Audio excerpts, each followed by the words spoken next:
The rain had been falling for 3 days when Dr. Abena Martins finally admitted to herself that her mother was dying. Not might die, not could die soon. Was dying.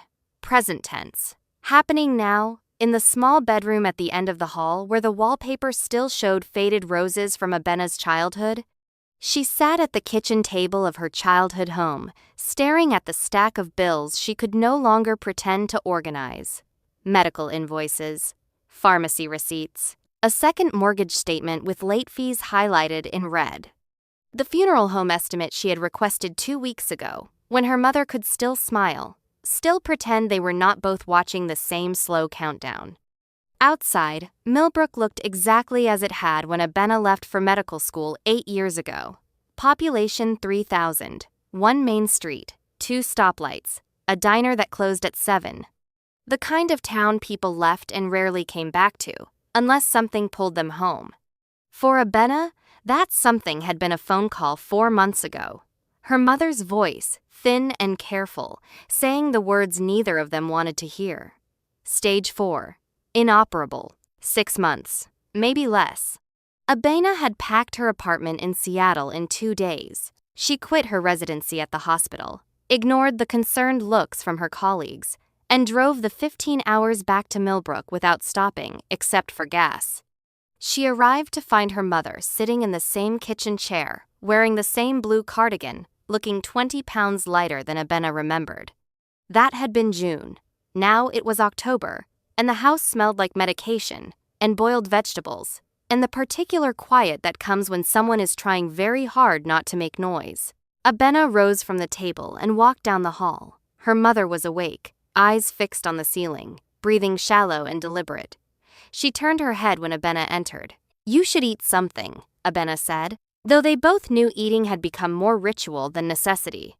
Her mother smiled. It was the saddest thing Abena had ever seen. "Sit with me," her mother whispered.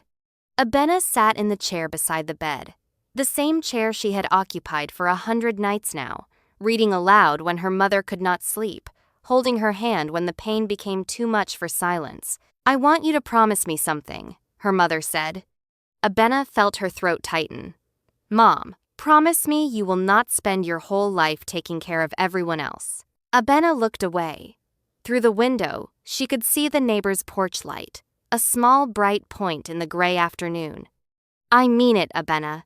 You have always been so good at loving people. Too good. You forget to save anything for yourself." Abena squeezed her mother's hand gently. "I am exactly where I want to be." Her mother's eyes filled with tears. "I know. That is what worries me." They sat in silence for a long time. The rain continued its steady rhythm against the window. Somewhere down the street, a car drove past, headlights sweeping briefly across the bedroom wall. Her mother fell asleep near evening. Abena sat with her until the room grew dark, then walked back to the kitchen and made tea she did not drink. She opened her laptop and stared at her bank account balance. Negative $472. The second mortgage payment was due in a week. The hospital had sent another collections notice. She had sold her car 2 months ago. She had borrowed from every friend who would answer her calls. There was nothing left to sell, nothing left to pawn, no one left to ask. Her mother died 3 days later, on a Thursday morning, while Abena was washing dishes. She had just set a plate in the drying rack when she heard the change in breathing from the bedroom. That terrible, rattling silence that follows the last exhale. She stood very still, water dripping from her hands, and felt the world tilt sideways. She walked to the bedroom. Her mother looked peaceful, more peaceful than she had looked in months. Abena sat beside her and held her hand until it grew cold, and then she called the hospice nurse. And then everything became a series of phone calls and paperwork and decisions she made from very far away. The funeral was small, 30 people, mostly her mother's friends from church and the book club she had belonged to for 20 years. Abena stood beside the grave and listened to the pastor say kind, generic things about a woman he barely knew. She thanked people for coming. She accepted casseroles she would never eat. She signed forms at the funeral home and wrote a check she knew would bounce. When everyone left, she drove back to the empty house and sat in her mother's chair, and cried for the first time since the diagnosis. She cried for 3 hours. Then she stopped, washed her face, and opened the folder marked Estate Documents that contained no estate, only debt. The medical bills totaled $63,000. The funeral costs added another $8,000. The house had a remaining mortgage of $95,000, plus the second mortgage of $40,000 her mother had taken out to cover treatment. The insurance would not. There was a $12,000 lien from the hospital, various smaller debts, credit cards, a personal loan from a friend. Abena added it up 3 times, hoping the number would change. It did not. $228,000. She had $1,400 in her checking account and no job. She sat at the kitchen table until midnight, then walked to her old bedroom and lay down on the narrow bed. She stared at the ceiling, at the glow-in-the-dark stars she had stuck there when she was 9, and tried to imagine a version of the future that made sense. She could not find one. 2 weeks after the funeral, Abena took a job at the Millbrook Clinic. It was not a job she wanted. The clinic was understaffed, under-resourced, and served mostly uninsured patients who paid in cash or not at all. The previous doctor had left 6 months ago, and the clinic had been operating with a rotating series of nurse practitioners who stayed just long enough to realize how impossible the situation was. But Abena needed work, and the clinic needed a doctor, and the salary was barely enough to cover the minimum payments on her mother's debts. She started on a Monday.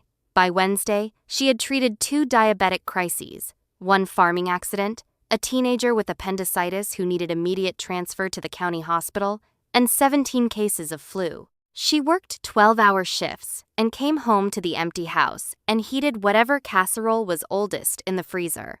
On Friday night, she worked late. Old Mr. Patterson had come in with chest pain, and Abena had kept him for observation while she argued with the county hospital about whether they would accept a transfer without insurance verification. By the time she convinced them, organized transport, and completed her notes, it was past 10. She locked the clinic and walked to her car. The parking lot was dark. One of the streetlights had burned out, and no one had bothered to replace it. The October air was cold, and Abena pulled her jacket tighter as she searched for her keys. That was when she heard the sound. A low, pained groan coming from the alley beside the clinic. Abena stopped. Every instinct told her to get in her car and drive away. It was late. It was dark. She was alone. Nothing good happened in dark alleys at 10 o'clock on a Friday night. But she was a doctor, and someone was hurt, and she had never been very good at choosing self-preservation over obligation. She took out her phone, turned on the flashlight, and walked toward the alley. He was lying on his side near the dumpster, curled around himself like he was trying to hold something inside. Abena's first thought was that he had been stabbed. There was too much blood for anything else. She knelt beside him, already pulling off her jacket to use as a compress. "Can you hear me? I am a doctor. I am going to help you." He opened his eyes. Even in the dim light from her phone, she could see they were dark, unfocused, struggling to track her face. "Do not move," Abena said. "I need to see where you are bleeding." She found the wound quickly. A deep laceration across his left side, just below the ribs. Not a stab wound. Something else. The edges were too clean, too straight. She pressed her jacket against it, and he made a sound low in his throat, but did not pull away. "I'm going to call an ambulance," Abena said. His hand shot out and gripped her wrist. His grip was weak but deliberate. "No," he said. His voice was rough, accented. "No hospital. You need a hospital. This wound needs surgical cleaning and stitches. No hospital." He tried to sit up and went white with pain. Abena pushed him back down gently. "If you do not let me take you to a hospital, you are going to bleed to death in this alley." He looked at her. Even injured, even barely conscious, there was something in his gaze that made her pause. Not fear. Something else. Calculation. "Can you help me?" he asked. Abena hesitated. Every piece of her medical training said to call an ambulance, to transfer care to a trauma center, to not attempt field medicine in an alley with no equipment and no backup. But he was looking at her with those dark, desperate eyes, and she heard herself say, "I can try." Getting him into the clinic was harder than she expected.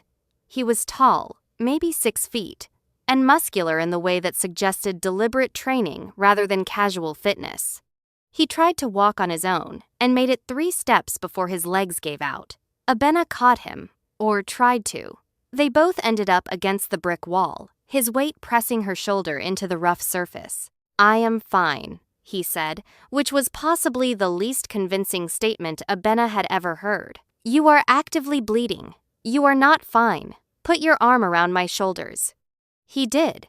They made it to the clinic door, through the waiting room, and into the examination room before he passed out. Abena worked fast. She cleaned the wound, which was deeper than she had hoped, but cleaner than she had feared. She stitched it closed with careful, precise sutures, the muscle memory of her residency taking over. She started an IV, gave him fluids and antibiotics, and monitored his vitals until she was satisfied he was stable. Then she sat back and looked at him properly for the first time. He was Korean, she thought, though she was not certain. Dark hair, angular features, the kind of face that would be striking if it were not currently gray with blood loss.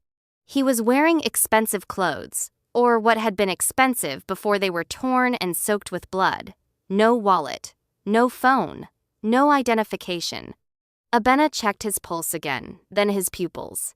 No signs of head trauma, but something was off. He should be waking up by now. She was cleaning the last of the blood from his hands when his eyes opened. He stared at the ceiling, then at the IV in his arm, then at Abena. "Where am I?" he asked. "A clinic in Millbrook. You were injured. I brought you here to treat your wound." He looked around the room slowly, as if cataloging every detail. "Millbrook," he repeated. The word sounded foreign in his mouth. "Do you remember what happened to you?" Abena asked. He was quiet for a long time. "No." "Do you remember your name?" Another long silence. Then, very quietly, "No." Abena felt something cold settle in her stomach. "What do you remember?" He closed his eyes. "Nothing. I remember nothing." He stayed in the clinic that night because Abena did not know what else to do with him. She gave him pain medication and checked his vitals every 2 hours. She dozed in the chair beside the examination table and woke each time he shifted or made a sound. By morning, his color had improved, and the wound showed no signs of infection. "You should stay another day," Abena said, changing his IV bag. "That wound is deep. You need rest and monitoring." He nodded. He had barely spoken since waking. He watched her move around the room with the stillness of someone accustomed to observing. "I need to report this," Abena said, though she did not reach for the phone. "You were injured. You have no identification. I should call the police." "Will you?" he asked. Abena met his gaze. "Do you want me to?" He considered this. "I do not know." She did not call. She told herself it was because he needed rest, because involving the police would mean paperwork and questions, and transferring him to county care where he would become someone else's problem. She told herself it was the practical choice. But the truth was simpler. He had asked her not to take him to the hospital, and something in his voice had made her listen. That same something made her hesitate now. She opened the clinic on Saturday morning and saw her scheduled patients while he slept in the back room. A sprained ankle, a child with an ear infection, a diabetic needing prescription refills. Between patients, she checked on him. Each time, he was awake, watching the door, his posture too alert for someone recovering from significant blood loss. By Sunday, he could sit up without going pale. By Monday, he could walk to the bathroom without support. On Tuesday, Abena changed his bandages and found the wound healing faster than she had expected. "You heal quickly," she said. "Do I?" He looked at the stitches with detached curiosity, as if they belonged to someone else. "You should still rest. No strenuous activity for at least a week." "Where will I rest?" he asked. It was a fair question. He could not stay in the clinic indefinitely. He had no money, no identification, nowhere to go. Abena had called the county hospital and the police station to ask about missing persons. No one matching his description had been reported. She thought about the empty house, the spare bedroom that had been her mother's sewing room, the quiet that filled every corner. You can stay with me, she heard herself say, temporarily, until you remember who you are, or until we figure out what to do. He looked at her for a long time. Why would you do that? Abena did not have a good answer. Because you need help, and I am a doctor. That is what I do. He did not look convinced, but he nodded. She drove him to the house that evening. He moved carefully, one hand pressed to his side. She showed him the spare room, the bathroom, the kitchen. He stood in the living room and looked around with the same careful cataloging he had done in the clinic. There is food in the refrigerator, Abena said.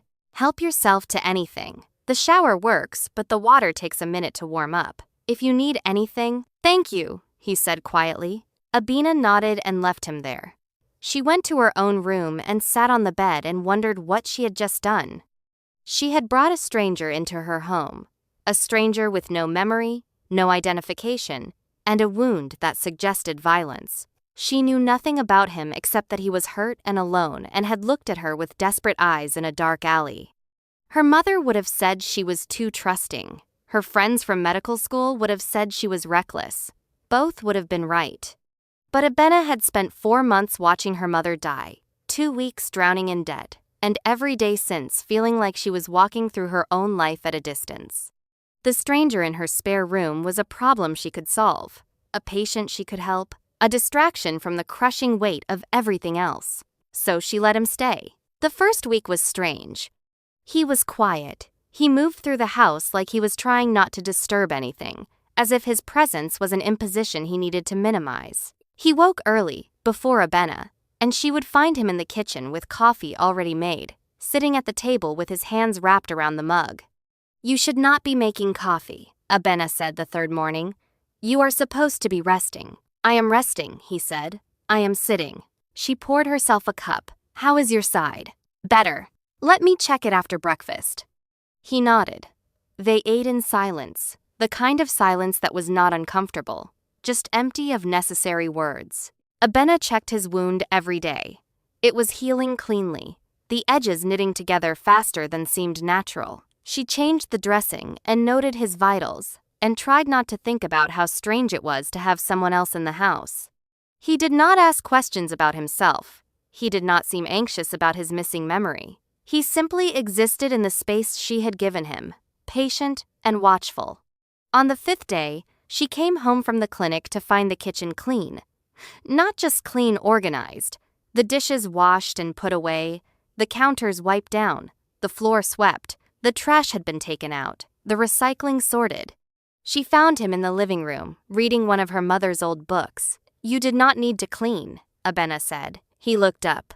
I wanted to help. You are recovering from a serious injury. You should be resting. I have been resting. Cleaning is not strenuous. Abena wanted to argue, but the kitchen had not been that clean in months, and something in her chest loosened at the sight of order restored. Thank you, she said instead. He nodded and returned to his book. The next day, she came home to find dinner waiting. Nothing elaborate: rice, vegetables, chicken cooked in a simple sauce. But it was hot, and it was ready, and it was the first meal she had not eaten alone in weeks. They sat across from each other at the small kitchen table. Abena took a bite and paused. This is good, she said. I did not know if I could cook, he said, but my hands seemed to remember. It became a routine. He made dinner while she worked. She came home to food and a clean house, and someone who did not need her to perform or pretend or be anything other than tired. They ate together, and sometimes they talked, and sometimes they did not. He asked her about her work, and she told him about the clinic, about Mr. Patterson's heart condition and the teenager with appendicitis, and the constant struggle of doing medicine without resources. He listened with complete attention, the kind of listening that made Abena feel heard rather than simply tolerated. She asked him what he did during the day, and he told her he walked. Through town, along the back roads, into the woods that bordered the property. He was learning the area, he said, though he did not say why. Do you remember anything yet? Abena asked one night. He set down his fork and considered the question. Small things. How to cook, how to clean a wound, how to move without making sound. But nothing about who I am or where I came from. That must be frightening. It should be, he agreed. But it is not. It feels like relief. Abena understood that better than she wanted to admit. 2 weeks became 3. 3 became 4. He fixed the loose step on the front porch without being asked. He replaced the burned-out bulb in the garage. He split firewood for the stove, moving with an efficiency that suggested training, and stacked it neatly against the side of the house. Abena found herself noticing small things. The way he drank his coffee, both hands around the mug, his gaze distant. The way he stood when he thought she was not looking, weight balanced, posture alert, like he was waiting for something. The scar on his right hand, old and surgical, suggesting deliberate precision. The way he listened to sounds beyond the house, head tilted, tracking movements she could not hear. She told herself it was clinical observation. She was a doctor. She noticed things. It meant nothing. But she also noticed the way her chest felt less tight when she came home and saw light in the kitchen window. The way dinner tasted better when someone else had made it. The way silence felt less lonely when it was shared.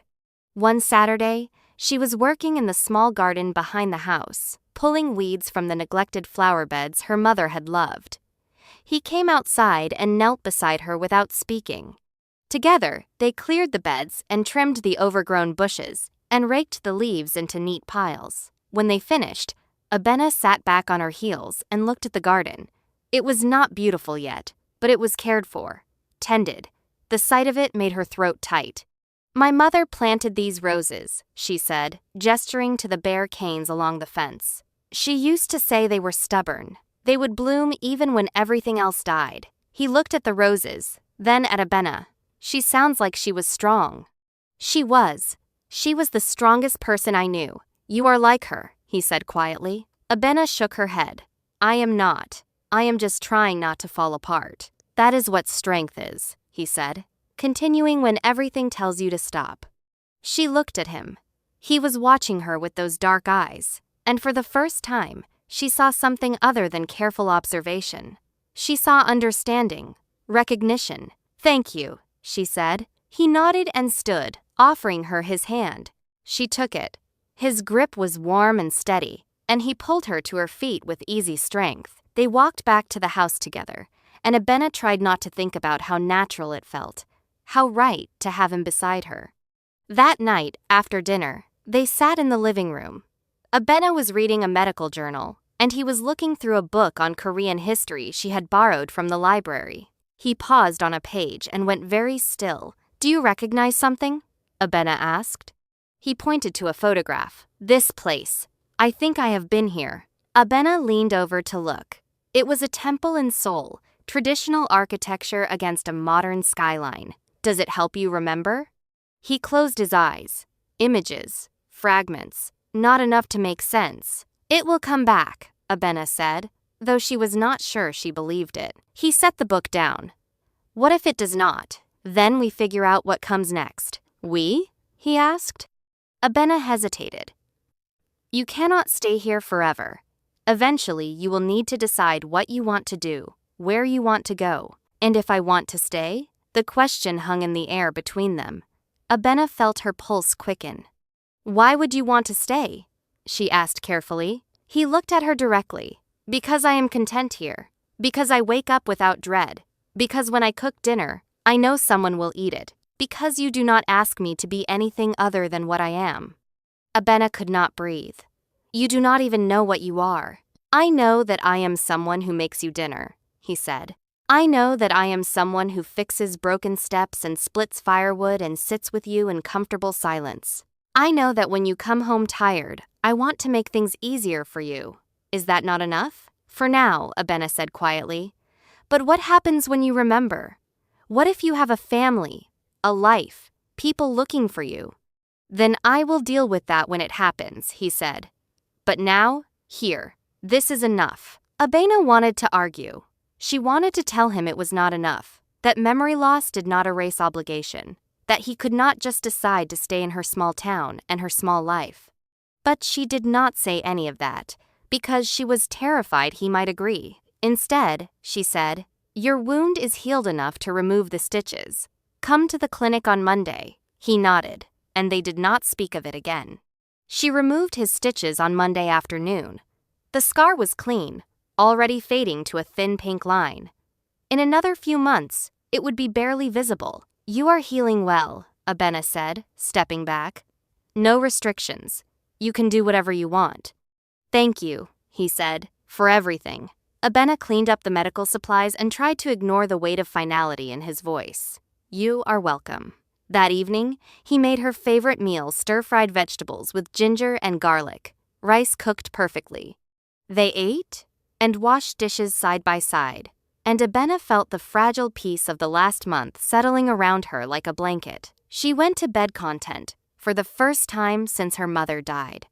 She did not know it was the last peaceful night she would have for a very long time. He woke in the middle of the night from a dream that was not a dream. A boardroom, men in expensive suits, his own voice, calm and absolute, delivering an ultimatum, the fear in their eyes when he stood to leave. A training room, the satisfying impact of fist against leather, the controlled burn of muscles pushed to their limit, a voice saying, "Again."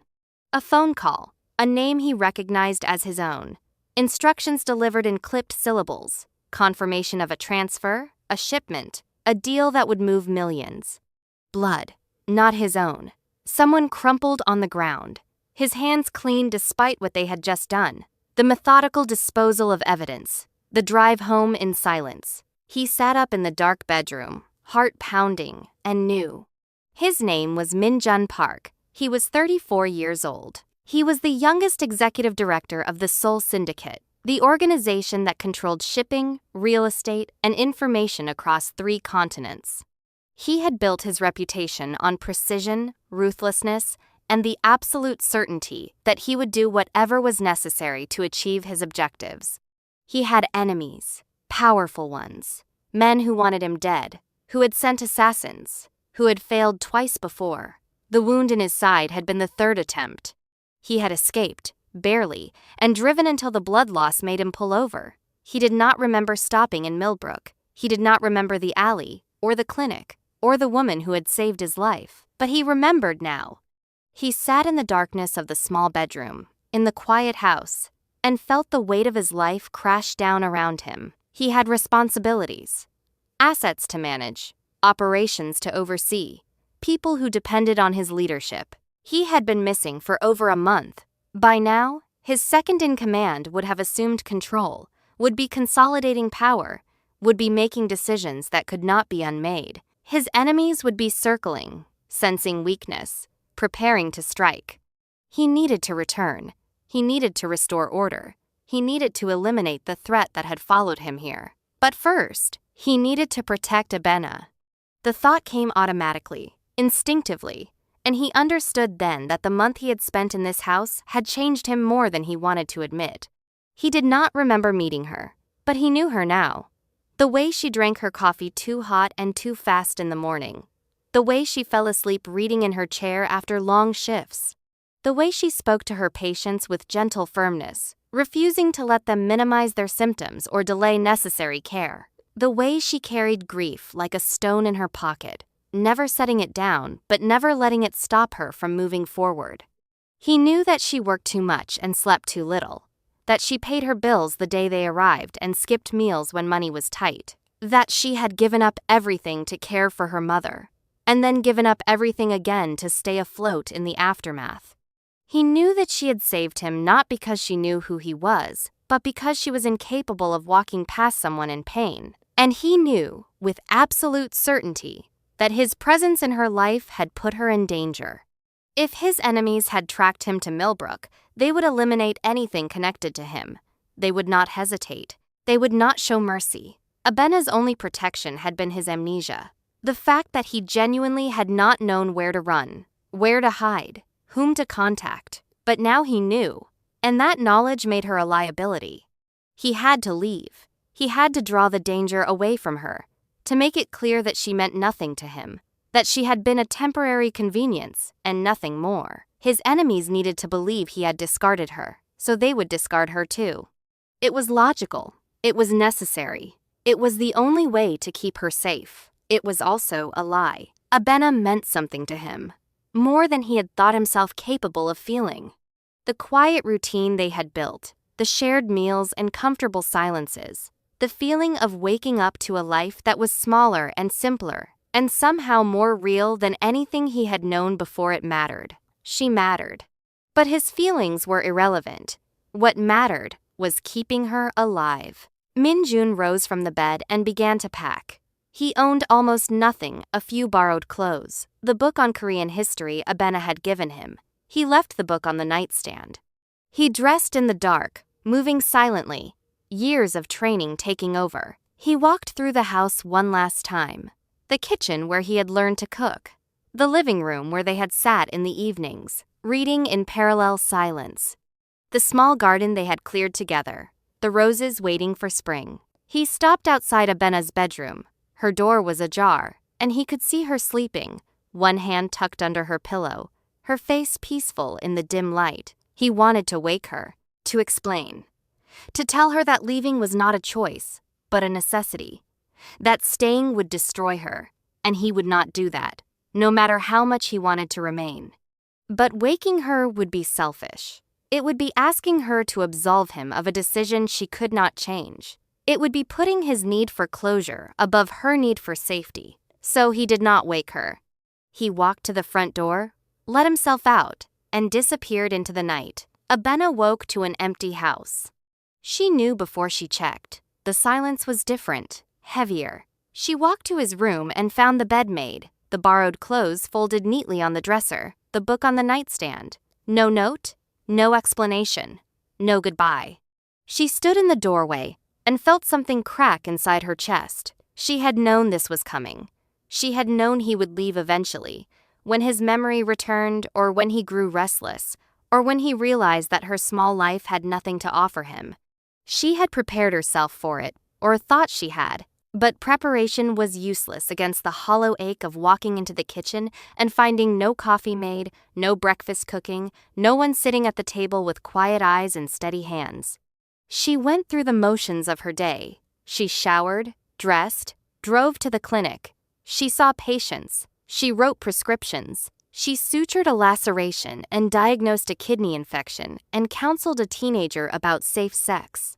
She came home to the empty house and heated leftover rice and ate standing at the counter because sitting at the table alone felt too difficult. She told herself it was better this way. He had a life somewhere, responsibilities, people who needed him. She had her work, her patients, her debts. They had been two people in temporary proximity, and now that proximity had ended. She told herself she was fine. She told herself the tightness in her chest was just fatigue. She told herself she would stop listening for his footsteps any day now. A week passed, then two. Abena worked. She paid bills. She pulled weeds from the garden and fixed the dripping faucet in the bathroom and did all the small maintenance tasks he had been handling. The house felt larger without him, emptier, like a space designed for more people than it now contained. She did not let herself wonder where he was or whether he was safe. She did not let herself imagine scenarios where he came back, where he explained, where any of this made sense. She simply continued, because that was what she did. That was what her mother had taught her. You continue, even when everything tells you to stop. What Abena did not know was that Min-jun had not simply left.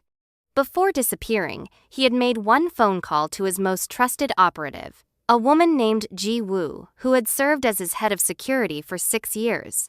The instructions were simple. Keep Abena Martins safe. Shadow her movements. Eliminate any threat before it reaches her. Do not make contact unless absolutely necessary. And above all, do not let her know she is being watched. Ji-woo arrived in Millbrook the next day. She rented a small apartment with a view of Abena's street, established cover as a freelance photographer, and began her surveillance. She was very good at her job. Abena never saw her, never noticed the same car parked on different streets, never registered the woman in the cafe who was always reading when Abena came in for coffee, never caught the flicker of movement in her periphery that marked an experienced operative adjusting position. For 3 weeks, Ji-woo watched and reported. Abena's routine was predictable. Home to clinic, clinic to home. Occasional stops at the grocery store or library. No unusual contacts. No sign that anyone was paying her special attention. Jiwoo began to think the assignment was unnecessary. Min-jun had overestimated the risk. His enemies had not tracked him to Millbrook. The woman was not in danger. She was simply a civilian who had helped an injured stranger and been left behind when that stranger's memory returned. Jiwoo was wrong. On the 23rd night of her surveillance, a black sedan with tinted windows arrived in Millbrook. Abena was closing the clinic when she noticed the car. It was parked across the street, engine off, windows dark. Not unusual in itself, people parked on Main Street all the time. But something about it made her pause. The way it sat too still, too deliberate, facing her direction. She locked the clinic door and walked to her car, keys already in hand. She did not look at the sedan.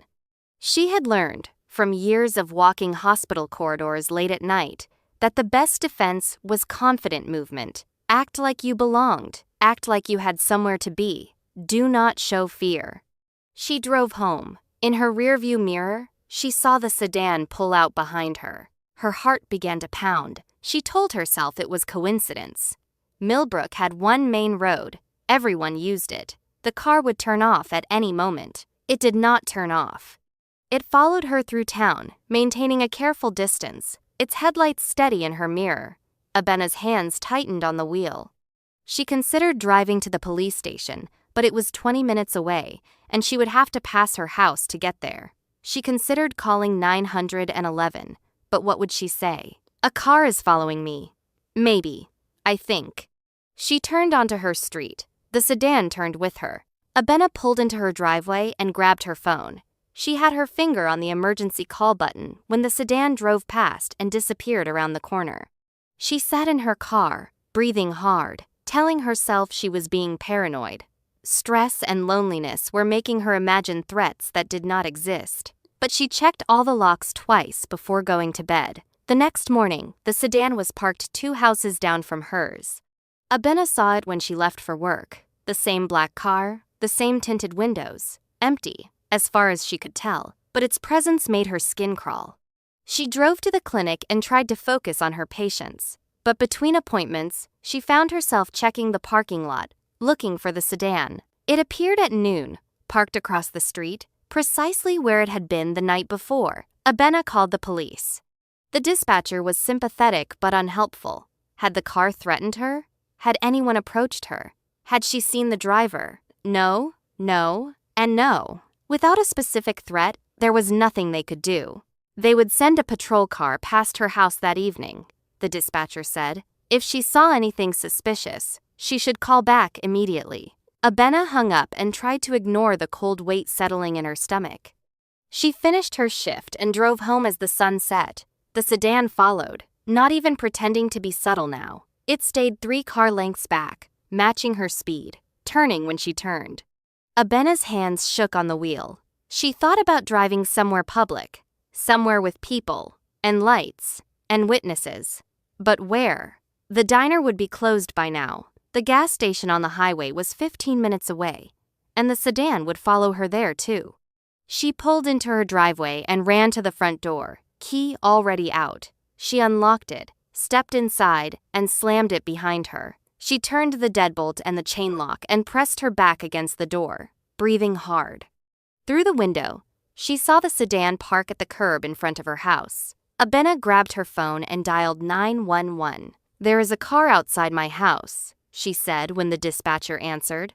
"It has been following me. I think I am in danger." The dispatcher asked her address, asked if she could see anyone in the car, asked if her doors were locked. Abena answered. Yes, she was alone. No, she could not see inside the car. Yes, all her doors were locked. The dispatcher said a patrol car would be there within 20 minutes. 20 minutes. Abena looked out the window at the sedan, dark and motionless, and knew with cold certainty that 20 minutes was too long. She moved away from the door. She checked the back entrance, the windows, all locked. She turned off the lights so she could see outside without being seen. The sedan's door opened. 2 men got out. They were dressed in dark clothes, faces obscured. They moved with purpose, with coordination, splitting up as they approached the house. Abena's breath caught. She ran to the kitchen, grabbed the largest knife from the drawer. Her hands were shaking so hard she nearly dropped it. She heard footsteps on the porch. A test of the doorknob, slow and deliberate. Then the sound of breaking glass. They had smashed the window beside the door and were reaching through to unlock it. Abena ran to the back of the house. She locked herself in her bedroom and pushed the dresser in front of the door. She called 911 again, whispered her address, said men were breaking into her house. The dispatcher said the patrol car was 5 minutes away. 5 minutes. Abena crouched in the corner of her room, knife gripped in both hands, listening to the sounds of her house being searched.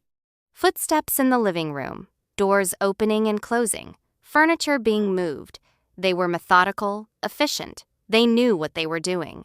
Abena heard them in the hallway. One set of footsteps stopped outside her bedroom door. The doorknob turned. The door pushed against the dresser. Pushed again, harder. Saingahana, a voice said. Alive. The word was in Korean, but Abena understood its meaning. The door slammed against the dresser. Once. Twice. On the third impact, the dresser shifted. Abena stood, knife raised. She had no plan, no training, no chance against trained men. But she was not going to make it easy. The door burst open. A man stepped into the room. He was tall, muscular, holding a gun with a silencer attached. He looked at Abena and the knife and smiled. Drop it, he said in accented English. Abena did not drop it. He raised the gun. Abena saw his finger move toward the trigger. Then the window exploded. A woman came through in a shower of glass, moving with impossible speed. She struck the gunman in the throat, disarmed him before he could react, and dropped him with an elbow to the temple. The whole encounter took less than 3 seconds. Jiwoo turned to Abena, breathing hard. Stay down. She moved into the hallway. Abena heard shouting, the sound of impact, a gunshot muffled by a silencer. Then, silence. Jiwoo returned, checking Abena for injuries with quick, professional efficiency. Are you hurt? Abena shook her head. She could not speak, could not process what had just happened. More will come, Jiwoo said. We need to move. Now. Who are you? Abena managed. A friend of the man you helped. Come with me or die here. Choose. Abena chose. They went out through the broken window, running low across the dark yard. Jiwoo led her to a car Abena had never seen before, pushed her into the passenger seat, and drove with the kind of speed that suggested pursuit was expected. Where are we going? Abena asked. Somewhere safe, until he arrives. He? You mean? Yes, I contacted him when the sedan appeared. He is coming. Abena's heart lurched. He left. He has been gone for weeks. Jiwoo glanced at her, something like sympathy in her expression. He left to protect you. He assigned me to watch over you in his absence. I failed to prevent tonight's attack. He will not fail again. They drove for 30 minutes, turning onto back roads Abena did not recognize. Finally, Jiwoo pulled into an abandoned barn and cut the engine. Wait here, she said, and disappeared into the darkness. Abena sat in the silent car, shaking with adrenaline and shock, and the slow realization that the man she had known as a quiet, gentle presence in her home was someone else entirely. Someone powerful enough to have enemies who sent assassins. Someone dangerous enough to need a trained operative watching his back. Someone who had left her without explanation and still cared enough to have her protected. She did not know whether to be grateful or furious. She was deciding when headlights swept across the barn. A car pulled in beside hers. The door opened. Minjun stepped out. He looked different than she remembered. Not injured, not uncertain. He moved with absolute confidence, with the controlled power of someone who knew exactly how dangerous he was. He was dressed in dark, expensive clothes. His hair was different, shorter. His expression was hard, but his eyes, when they found hers, were the same. He crossed to her car and opened the door. Are you hurt? Abena stared at him. No. Good. He crouched beside her, his gaze cataloging every detail of her appearance, checking for injuries she might have missed. Jiwoo said there were 2 men. Did they touch you? No. She stopped them before Abena's voice broke. She tried again. Who are you? Minjun closed his eyes briefly. Someone who should never have involved you in this. That is not an answer. I know. He stood and offered her his hand. Come, we need to move to a more secure location. I will explain everything, I promise. Abena looked at his hand. She thought about the month they had spent together, the quiet domesticity, the feeling that she had finally found someone who understood what it meant to simply exist alongside another person. She thought about the empty house, the absence of goodbye, the weeks of wondering what she had done wrong. She thought about the men with guns who had broken into her home because of him. She took his hand. Minjun took her to a house an hour outside Millbrook. It was isolated, surrounded by woods, the kind of place designed for security rather than comfort. Jiwoo swept the interior, while Minjun led Abena to a small living room with reinforced windows and a door that locked from the inside. You will be safe here, he said. Jiwoo and I will handle the threat. No, Abena said. He turned to look at her. No? You do not get to lock me in a room and disappear again. You owe me an explanation. Now. Minjun studied her for a long moment. Then he nodded. You are right. Sit. Please. Abena sat. He remained standing, as if the weight of what he was about to say required movement. My name is Minjun Park, he began. I am the executive director of an organization based in Seoul. We control shipping, real estate, information networks across multiple countries. It is not legal work. It is not moral work. But it is my work, and I am very good at it. Abena said nothing. She had suspected something like this, but hearing it confirmed made her stomach turn. I have enemies, Minjun continued. Powerful men who want me dead. 1 month ago, they sent assassins to kill me. I escaped, but I was badly injured. I drove until I could not drive anymore, and I ended up in Millbrook. I do not remember the alley or meeting you. I woke in your clinic with no memory of who I was or how I got there. But your memory came back, Abena said quietly. Yes, 3 weeks ago. I remembered everything, my work, my enemies, the danger I had brought to your door. I left because staying would have made you a target. I thought if I disappeared, if I made it clear you were nothing to me, they would leave you alone. But they did not. No.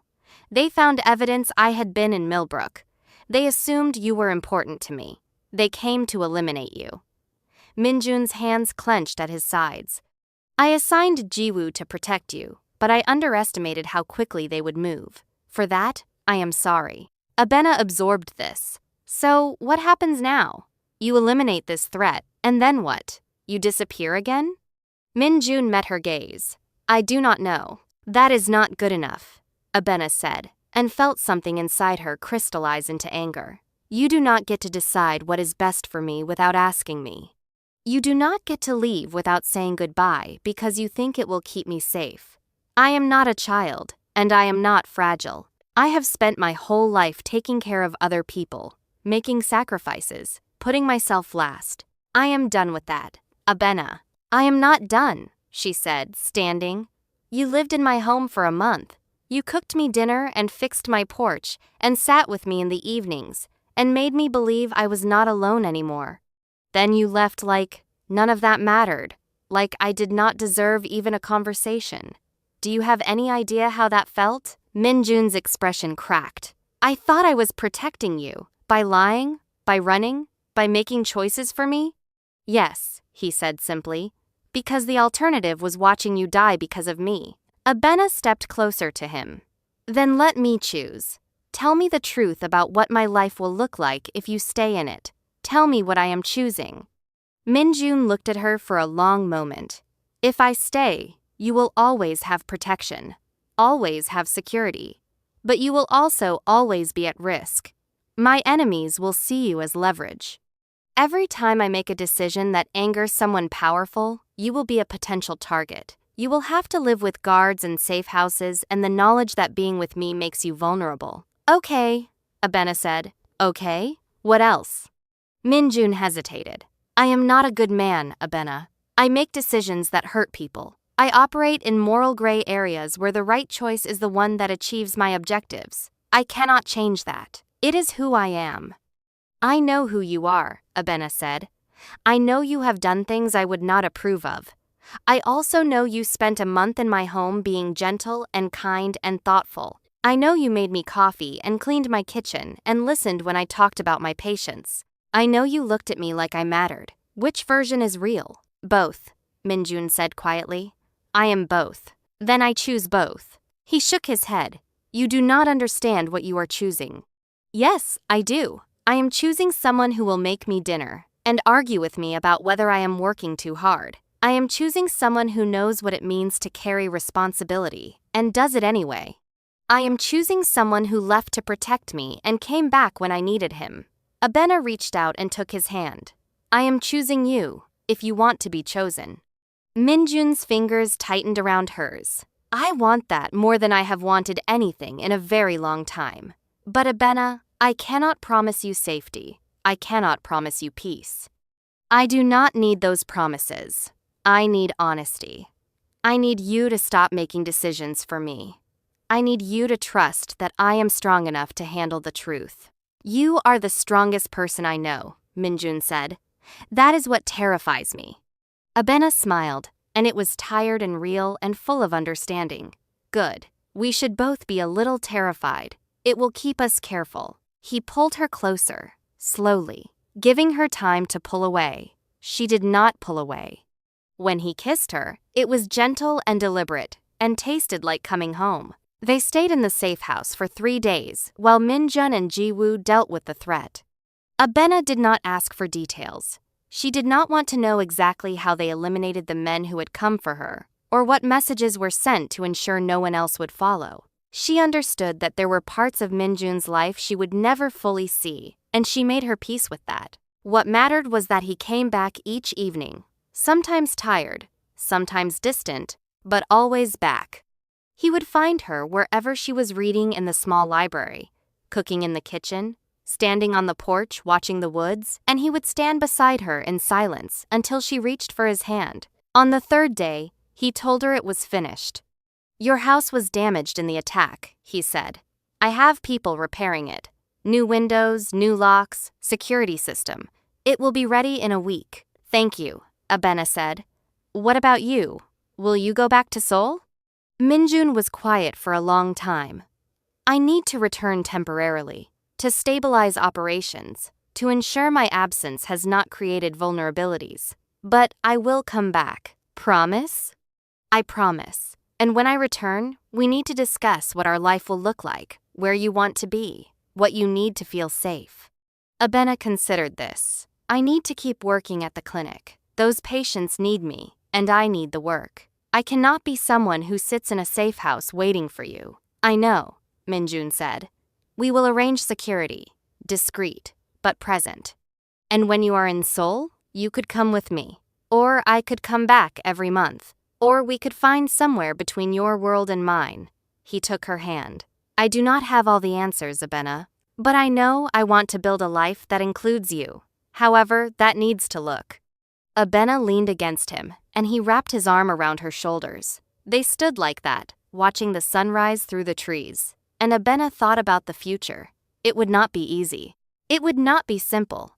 There would be risks and complications and moments when she would question whether this was wise. But wisdom, she had learned, was not the same as happiness. And she was choosing happiness. Minjun left for Seoul 2 weeks later. The separation was difficult, but different than before. He called every day. He sent messages. He told her about his meetings, his frustrations, the slow work of rebuilding trust and authority. She told him about her patients, about the new doctor who had started at the clinic, about the roses in the garden that were showing new growth. He returned after 5 weeks, arriving at her newly repaired house just after sunset. Abena opened the door and found him standing on her porch, looking tired and uncertain, and relieved all at once. Welcome home, she said. He smiled, and it transformed his face. Home. I like the sound of that. They built a routine.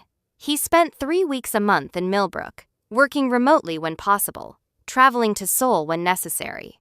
She continued her work at the clinic, with discreet security that she learned to ignore. They had dinner together every night he was home. They worked in the garden on weekends. They argued about small things and learned each other's patterns, and built something that was neither his world nor hers, but theirs. 6 months after the attack, Min-jun came home with a proposal. Not marriage. They had agreed that particular legal entanglement was complicated given his work, but a commitment, a promise to build something lasting, to choose each other every day, to create a life that honored both their needs. Abena said yes. A year later, she stood in her garden, looking at the roses her mother had planted. They were blooming, vibrant, and stubborn, and full of life. Min-jun came up beside her and handed her a cup of coffee. "They are beautiful," he said. "They are survivors," Abena corrected. "Just like us." He smiled and kissed her temple. "Just like us." They stood together in the morning light, surrounded by blooms and possibility, and Abena thought about the journey that had brought them here. The loss, the grief, the impossible choices. The stranger in the rain who had become the person she chose every day. She thought about her mother's words. "Promise me you will not spend your whole life taking care of everyone else." She had not. She had learned to save something for herself, to choose happiness alongside responsibility, to build a life that honored both her compassion and her needs. And standing in her garden with Min-jun beside her, coffee warm in her hands and roses blooming around them, Abena knew her mother would be proud. The future would not be simple. There would be challenges and compromises and moments of fear. But there would also be this quiet mornings, shared coffee, someone who knew her completely and chose her anyway. It was enough. It was more than enough. It was everything.